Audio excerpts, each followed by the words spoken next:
शांति। व्यक्ति परिवार में आपका स्वागत है। आज है दिन 25।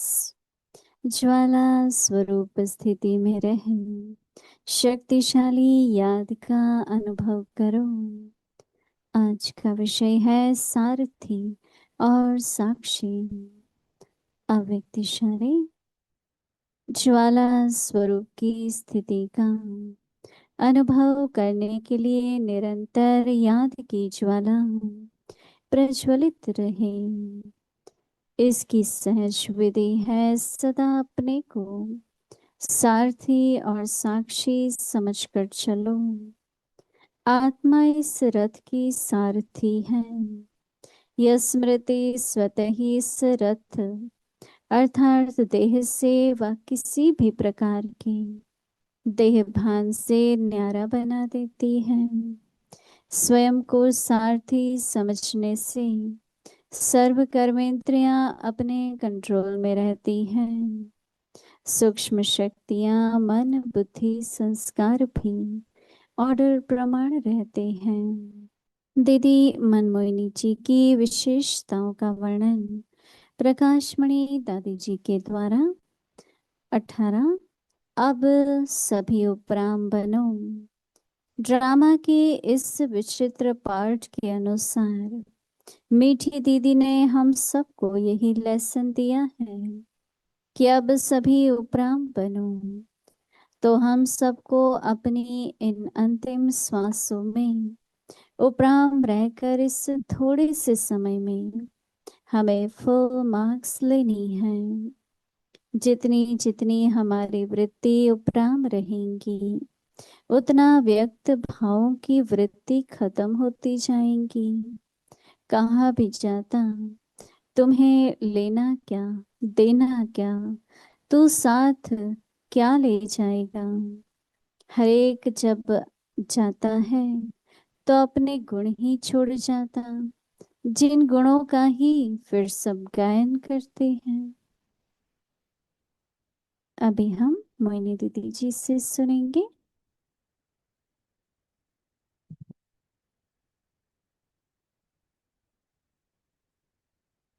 ओम शांति। ओम शांति। सभी ठीक है? बिल्कुल ठीक है। मौज में हो? बहुत अच्छा है। सबसे बड़ी जिम्मेवारी अपने को ठीक रखने की है। हम लोग दूसरों को ठीक रखें। अगर खुद हम ठीक हैं तो दूसरे भी ठीक रहेंगे, राइट? हमारे जो ओरिजिनल चित्र हैं जिसमें यहाँ पर है, कहीं नहीं लगे हुए ना, बड़े बड़े जो शुरू के हैं कहीं उस हॉल में है। अच्छा, त्रिमूर्ति है, चक्र है, झाड़ है, सीढ़ी है, नहीं मुख्य चित्र है। तो जब शुरू शुरू बाबा को साक्षात्कार होने शुरू हुए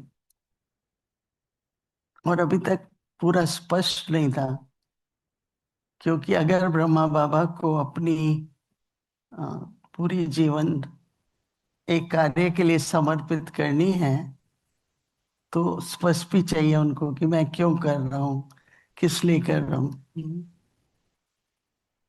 तो एक एक चक्र को, अगर एक एक चित्र को ध्यान से देखें तो जो झाड़ का चित्र है बहुत ही हर चीज को स्पष्ट करता है। कितना भी बड़ा बड़ा झाड़ है, हम्म, लेकिन कितने बीज होते हैं उसके? बड़े झाड़ के ज्यादा बीज होते हैं। कितने होते हैं? तो सारे विश्व का पिता कौन है? वृक्ष का झाड़ है एक बाबा। फिर उसके बाद होते हैं रूट्स, जड़ें। हम्म, फिर उसके बाद वो ही सब रूट्स एक तना बन जाते हैं, नहीं? और वो तना बढ़ता है, फिर शाखाएं निकलती हैं, फिर और छोटी शाखाएं और छोटी, और कितने पत्ते होते हैं। तो विस्तार होता रहता है, होता रहता है, नहीं? धर्म पिता आते हैं तो कहते हैं कि एक होता है नई दुनिया का निर्माण, दूसरा होता है कि जब जरूरत पड़े तो उसको फिक्स करना पड़ता है, नहीं? रिपेयर करना पड़ता है। सबसे ज्यादा ड्यूरेशन आदि सनातन देवी देवता धर्म की है, 2500। दूसरों की ड्यूरेशन, एक प्रॉफिट और दूसरा और तीसरा 250 का फर्क है। इसका मतलब उनका संदेश फैला, शांति हुई वातावरण, पर फिर दूसरा प्रॉफिट आया, फिर तीसरा आया। तो बेशक, तो जो भी प्रॉफिट आए वो किस लिए आए? और देखो, सभी जितने भी धर्म हैं उनका रूट्स भी सेम है, उनका तना भी सेम है, और बीज भी सेम है, नहीं? इसलिए हम इसको सारा विश्व एक परिवार है, एक बाप के सभी हम बच्चे हैं। लेकिन बाबा का, परम पिता कहें, परम सतगुरु का जो कर्तव्य है वो सभी धर्म पिताओं से भिन्न है। जो भी धर्म है उसका नाम धर्म पिता पर है, नहीं? मोहम्मद है तो मुस्लिम है, क्राइस्ट है तो क्रिश्चियंस है। परंतु जो बाबा धर्म की स्थापना करते हैं, देवी देवता धर्म कहें, आदि सनातन धर्म कहें, तो वो धर्म स्थापन करते हैं। और जैसे मैंने 2-3 दिन पहले बताया कि हर एक धर्म पिता में दो आत्माओं का पार्ट है, एक जिसका शरीर है, एक जो ऊपर से आते हैं। क्योंकि कोई भी ऐसी आत्मा नहीं है जो, जैसे अगर वो आत्मा को ईश्वर का संदेश देना है तो ऊपर से आती।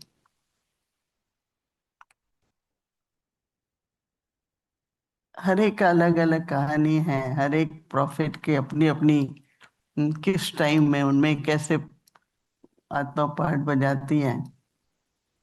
तो कहते हैं कि ऐसे तो गुरु नानक, और उनसे फिर सिख धर्म की स्थापना होती है। गुरु नानक ने जब संदेश दिया उसके बाद 10 गुरु चलते हैं, और फिर ग्रंथ उनका गुरु है। 10 गुरु हुए, फिर उन्होंने कहा कि अभी 11वां गुरु नहीं होगा, क्योंकि ये संदेश बदलता जाएगा। तो उन्होंने कहा अब ये ग्रंथ जो है ये हमारा है, इसलिए कहते हैं गुरु ग्रंथ। ये सुना है ना आपने? हमेशा गुरु ग्रंथ कहते हैं।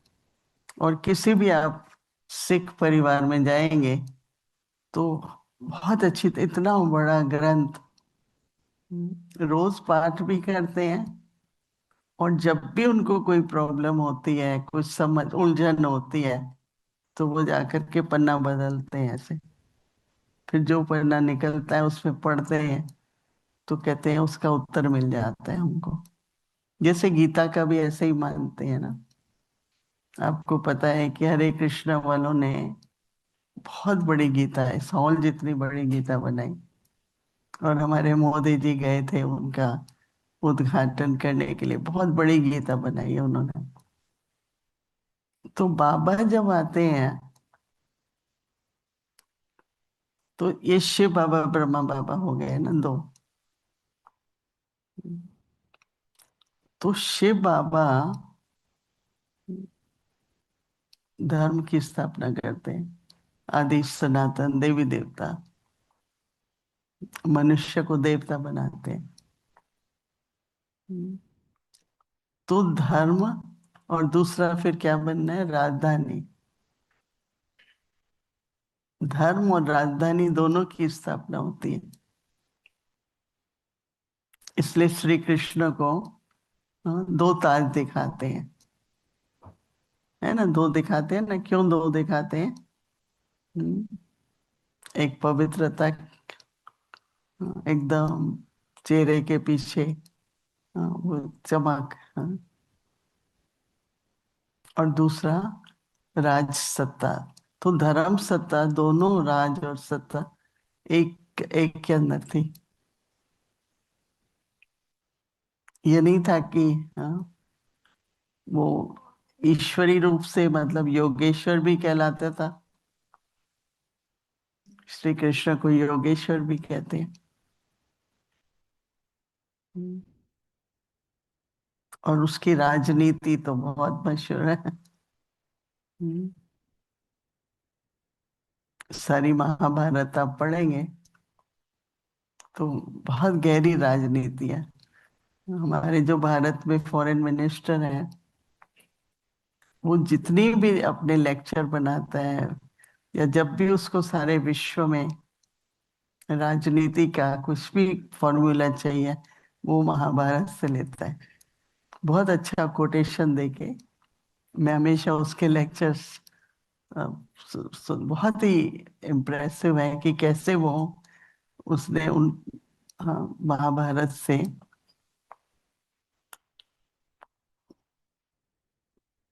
क्योंकि वही परिस्थिति है ना जो महाभारत के समय थी। सबको पावर चाहिए, सबको कुर्सी चाहिए। तो वो भी ऐसे ही था, कौरव भी यही चाहते थे। हक पांडव का था, वो कहते थे नहीं हम नहीं देंगे। फिर बंटवारा होने लगा तो भी मुश्किल। तो हम सभी निमित्त बच्चे हैं। बच्चे ही बने रहना चाहते हैं या निमित्त बच्चे बनना चाहते हैं? हम्म। कौन सिर्फ बच्चे रहना चाहते हैं? कोई नहीं। कई कहते हैं बस हम बाबा के बच्चे हैं, बहुत सुखी हैं। फिर अगर हमें बाबा के साथ साथ, बाबा के साथी बन के, निमित्त बन करके सेवा करनी है,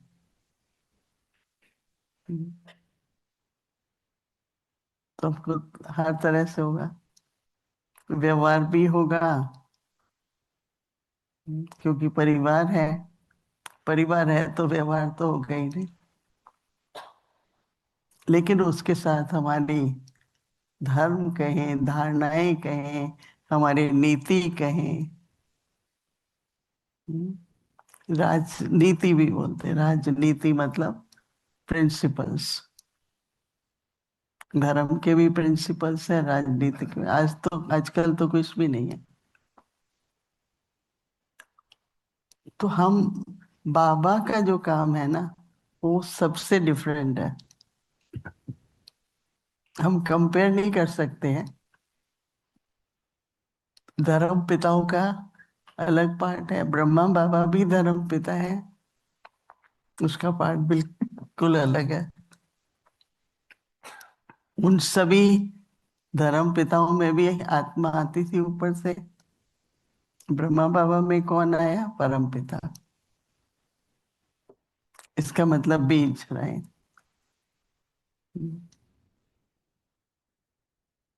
कई कहते हैं अभी, हरेक अगर देखा जाए तो हरेक के माँ बाप देवी देवता घराने के हैं, हरेक के कहीं ना कहीं उनका कनेक्शन है। क्योंकि नीचे से आएंगे ना, ट्रंक से निकलेंगे ना शाखाएं, तने से शाखाएं निकलेंगे ना। हम्म। तो जो बाबा हम बच्चों को कहते हैं, बच्चे आप पूर्वज आत्माएं हो, आप पूजनीय आत्माएं हो।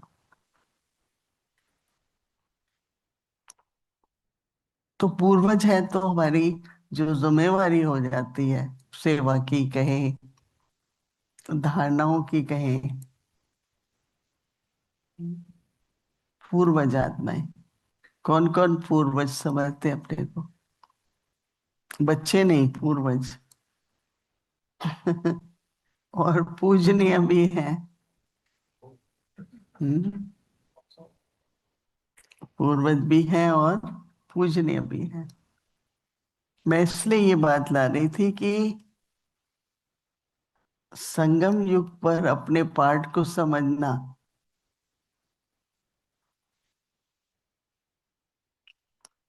कि जो भी हमारा धारणाएं हैं, ईश्वरीय ज्ञान है, वो हमें व्यवहार में, हम्म, कारोबार में लाना होगा। हमारी दादी प्रकाश मणि थी, वो हंसी हंसी में कहती थी, उसको बहुत शौक था, आपको पता है, विदेशी भाई बहन जाते थे, पिकनिक पे चलना है, हम ऐसे बैठे हैं डाइनिंग टेबल पर, दादी के साथ बैठते थे रात को, बोला मेरे को क्या है, ताली बजाऊंगी, उनके 40 डिपार्टमेंट है, कोई ट्रांसपोर्ट अरेंज करेगा, कोई समोसे बनवा देगा, कोई, सब तैयारी हो जाएगी, सिर्फ मुझे ताली बजाने। रात को सवेरे 10 बजे पिकनिक के लिए जाना है और सब रेडी है। तो मतलब उनकी जो व्यवस्था थी, दो बातें, एक अवस्था, दूसरी व्यवस्था। अवस्था और व्यवस्था का बहुत आपस में गहरा संबंध है। तो कभी भी किसी बात में हमें न निराश होना है न थकना है। हम्म, पर हमें कदम कदम पर बाबा की शिक्षाएं और व्यवहारिक जीवन में भी, नहीं, बाबा हमेशा कहता है बच्चे, बैलेंस चाहिए, लव और लॉ का बैलेंस चाहिए, बालक सो मालिक का बैलेंस चाहिए, दोनों को संतुलन करते हुए चलना पड़ता है। तो कभी कभी वैराग्य आ सकता है कि ये मुझे क्यों करना है।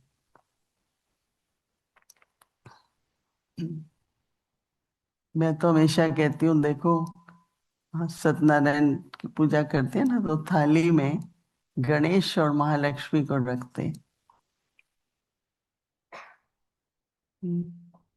जहाँ गणेश का विजडम है, वहाँ महालक्ष्मी की प्रॉस्पेरिटी है।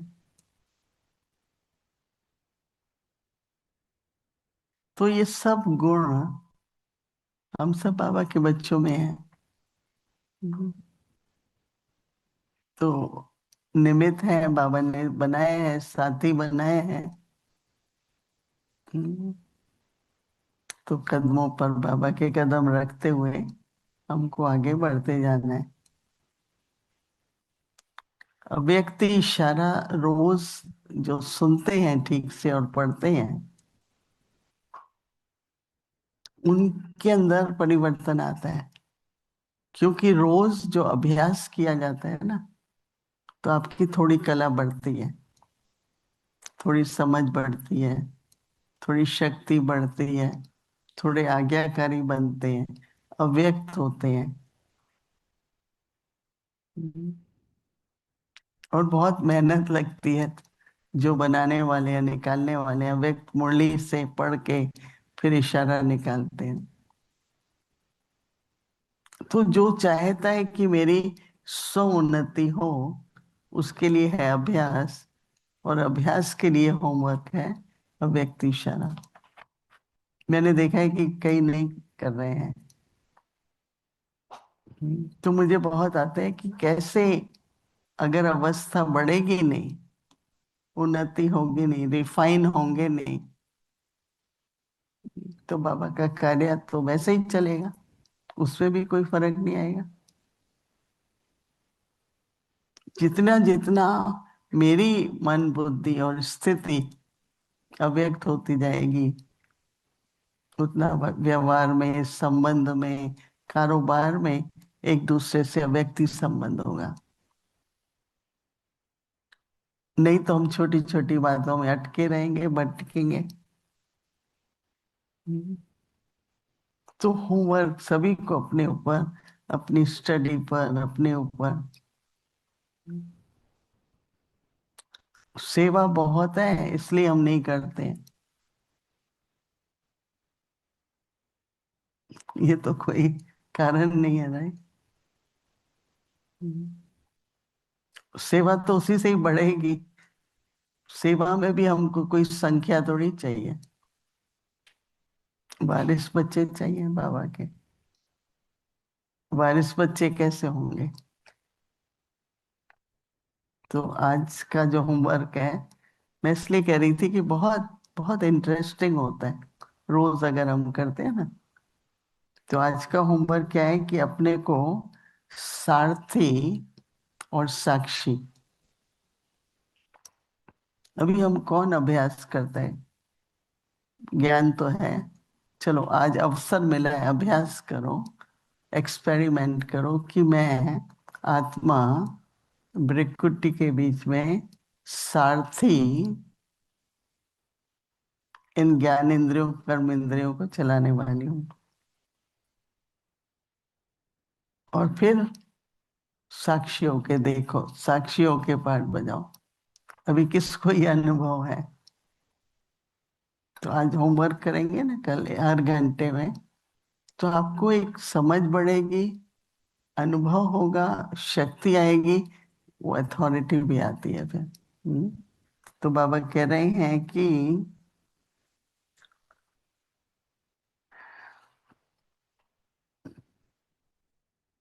ज्वाला स्वरूप की स्थिति का अनुभव करने के लिए निरंतर, बाबा कहते हैं, याद की ज्वाला प्रज्वलित हो।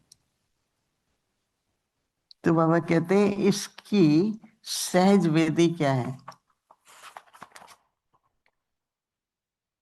ज्वालामुखी को प्रज्वलित करने की सहज विधि क्या है? बाबा कहते हैं अपने को सारथी समझो और साथी समझ कर बाबा कहते हैं चलो, तो क्या होगा? हम्म, आत्मा इस रथ की साथी है, सारथी है और साथी भी है। आत्मा और शरीर कंपेनियंस है। आत्मा अपने आप नहीं चल सकती शरीर के साथ, शरीर अपने आप नहीं चल सकता बिना आत्मा के रहे। कितना अच्छा पता है नहीं? सारथी है, आत्मा हूँ, कर्म इंद्रियों को चला रही हूँ, और शरीर मेरा साथी है। हम्म, तो बाबा कहते हैं कि ये बहुत अच्छा रहेगा अगर आप ये अभ्यास ठीक से करेंगे ना, आपको बहुत अच्छा अनुभव होगा। आत्मा इस रथ की सारथी है, यह स्मृति स्वतः ही इस देह से व किसी भी प्रकार के देहभान से आपको न्यारा बना देगी। तो बाबा कहते हैं कि न्यारा बना देगी और स्वयं को साथी समझने से, आत्मा शरीर साथी है ये समझने से सर्व कर्म इंद्रियां अपने कंट्रोल में रहती हैं, और जो सूक्ष्म शक्ति है, मन बुद्धि संस्कार, वो भी ऑर्डर प्रमाण चलते हैं। कितनी गहरी बात है। ऋषि मुनि तपस्वी भी इस तरह